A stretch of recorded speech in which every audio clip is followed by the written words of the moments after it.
Brandon Bryan, he's Harlem Capital's managing partner. I don't know if we pointed out that fund won $40 million, but now your firm is managing, what, $174 million in assets. You guys. Thank you. Thank you so much. Today, we are here at NEO. NEO is a big-time accelerator in Silicon Valley that focuses on many times student entrepreneurs. I believe Cursor, Mercor, many of those founding team members started here. And apparently, this office is the office that Anthropic started in. I'm going to be moderating a panel with Dion, who's one of our founders, a few other founders who have raised a total of 300 plus million in venture capital. And the topic is founder mode. So how do founders get super deep into the weeds and know every single piece of the business? And how does that improve the business? How do they hire? How do they think about sales? All these different things are what we will cover today in the founder mode fireside chat. How are you? Brandon. Pleasure. Yeah. So Brandon's a partner at Harlem Capital. Claire works at NEO.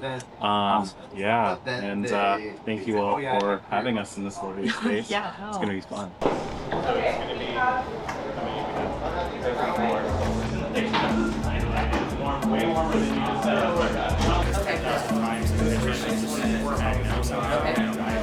This one? Yeah, maybe I'll turn it on and then we sit under it maybe. Oh, there's a ladder light there too, but.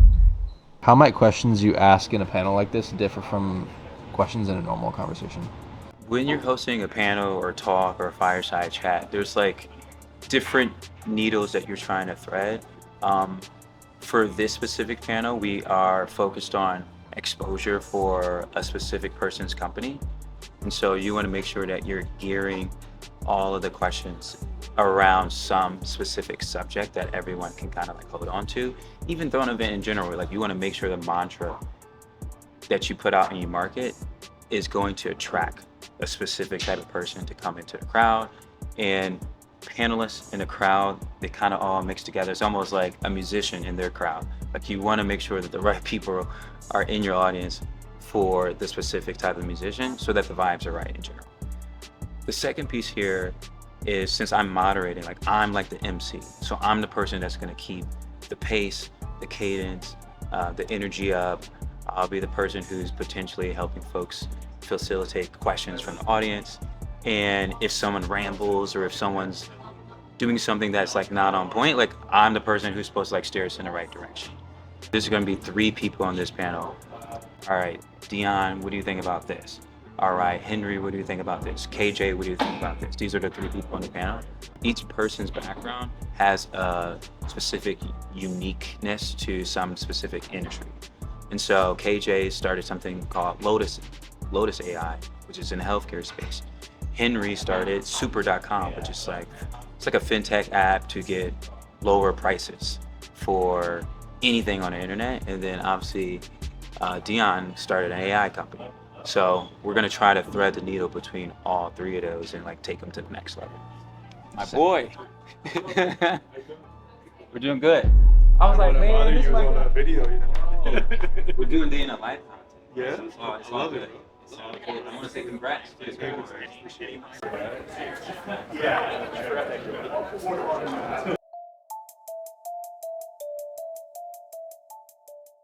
Thank you everyone for coming. So this is going to be a conversation among legends here. I'm excited to have these guys here talking about hyperscale. So thank you so much to NEO for hosting, and thank you to Harlem Capital for moderating and for content. I'm Brandon Bryan. I'm a partner at Harlem Capital. We're an early stage venture capital fund, investing in pre-seed and seed, 6 folks full-time, mostly in New York, but we're spending a lot more time in San Francisco. And today we will be talking about founder mode, how founders make the decisions and are very plugged in. Hey everyone, my name is KJ Dhaliwal, the co-founder and CEO of a company called Lotus Health AI. We're building an AI doctor powered by real doctors and the latest evidence. And my previous company was Dillmill, which is the largest South Asian dating app. I think that was why maybe you invited me. But the new one hasn't made tons of progress yet, but we just raised our Series A.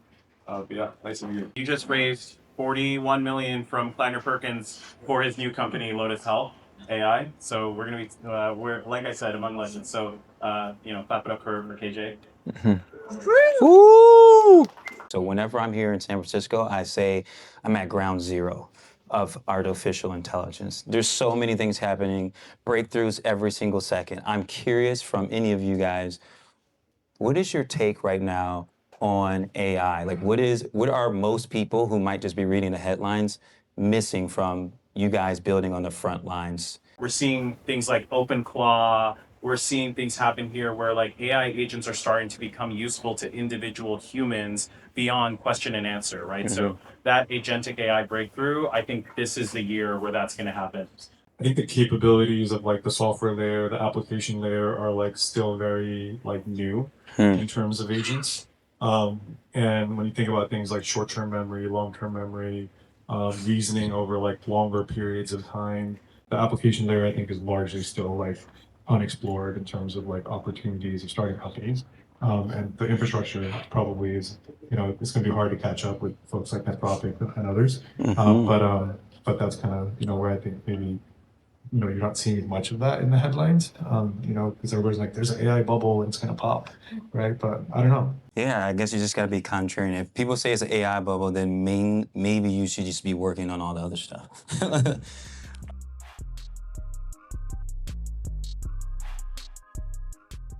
I think it was a conversation with you where you're like, why are you not using the latest models? And overnight, literally just use the reasoning models and everything. And then it just worked. And I had to throw out like 30% of my code. Everything is moving faster. Like the companies are moving faster, the market's moving faster, the models are changing faster. And so to answer your question on what we're doing differently with this new company is like, we're just expecting the entire landscape to change every 6 months and act accordingly. This one's for Henry. Wanted to talk a little bit more about your experience at Anthropic. Something that I hosted a dinner yesterday with like 15 PhDs from Stanford. One of the people was doing a white paper on agents being able to learn and improve without training.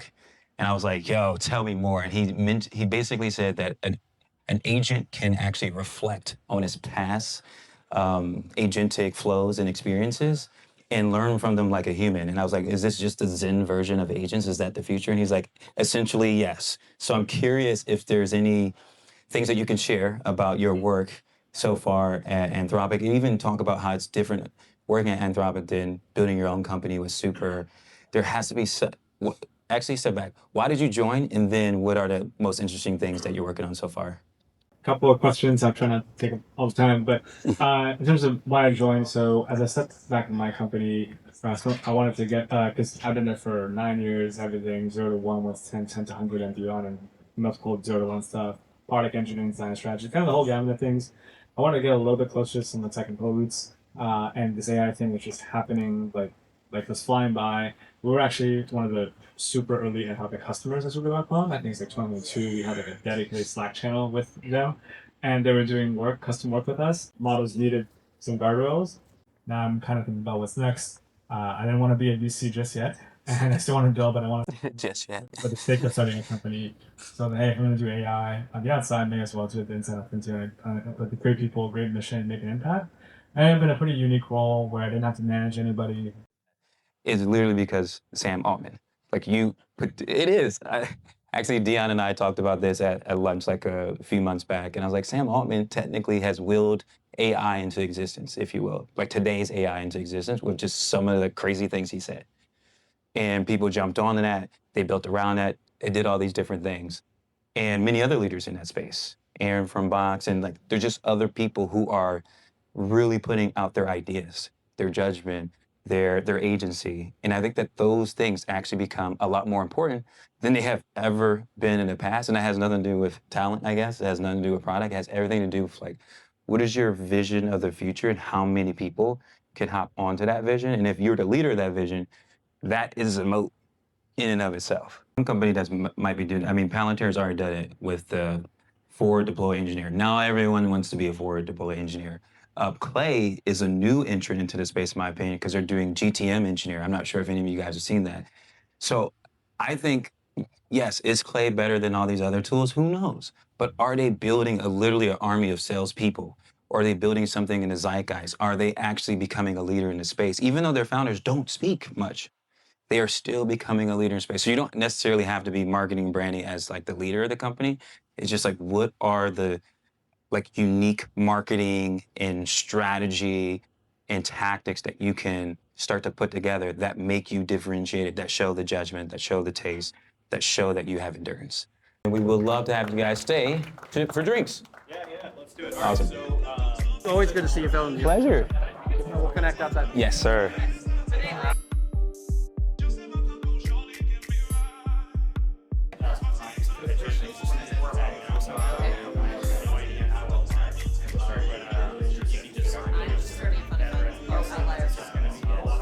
See him pitch us? So we were doing everything about content. But yeah, sorry. So we're here with Bobvi. He came to an event tonight. He actually talked to one of our founders, one of our investors at our firm that's in Miami. He happened to be in San Francisco, came to the event that we hosted tonight, and he is building a breaking edge company. Bobvi, tell us a little bit about the company. So yeah, we serve hospitals. Hospitals have millions of repetitive workflows. They have 50, 60, 70 people just in the back office who are filling out the same forms every single day. And we have a platform that allows anyone to teach exactly how to replace all of those workflows and replace all of those guys with just faster and more accurate automations immediately. And then talk about when you started to learn how to code. I started coding when I was 8 on Scratch. Like, when I say Scratch, a lot of people don't even know what that is, but it was like a no-code, black code platform where kids could build games back in the day, and I started coding when I was 8 years old. Yeah. And then talk about that process of like someone came into your high school and just randomly taught you. So this guy came into our high school and he gave us, like, we all had Chromebooks, and he was like, yeah, I'm on the Scratch team. This is me building Mario on Scratch, like with just block code. And like, it was like crazy. Like, this guy came in here and he was like, I built Mario. So I was just trying to build my own game. I was trying to build Sonic. And he is from Cleveland, was at Case Western University, and talk about how you met your co-founder. Yeah, so I was selling a bunch of protein shakes at the time. We had like an Amazon business doing like $5 million a year. As a freshman? Yeah, before I had truancy like my junior and senior year of high school because I never went to class. Wow. Like, I would just build my business. Like, I had a warehouse and everything. He's had a warehouse and everything. Yeah. So I was posting like 3 pallets of protein shakes I had on my story, and this guy slides up on my story. He's like, why do you have so many protein shakes? And I'm like, bro, I'm selling them for $7 profit each, and they sell 50,000 times in a week. Do you want to join in? And he was like, I'm there. What dorm are you in? And 30 minutes later, he's knocking on my door. And he's like, I'm ready to sell. What are we doing? And then wow. that guy, we ended up building like a bunch of mobile apps together. We sold a couple of them. Got to like 50K MRR in college. And we just kept building from there. Wow. This is what happens when you're in ground zero in San Francisco. My boy. Yes, sir. I know you got to run. All good. I got your number. I shot you a text. How'd it go? Tonight went phenomenal, to be honest. It was a small, unique, kind of intimate group for the panel discussion.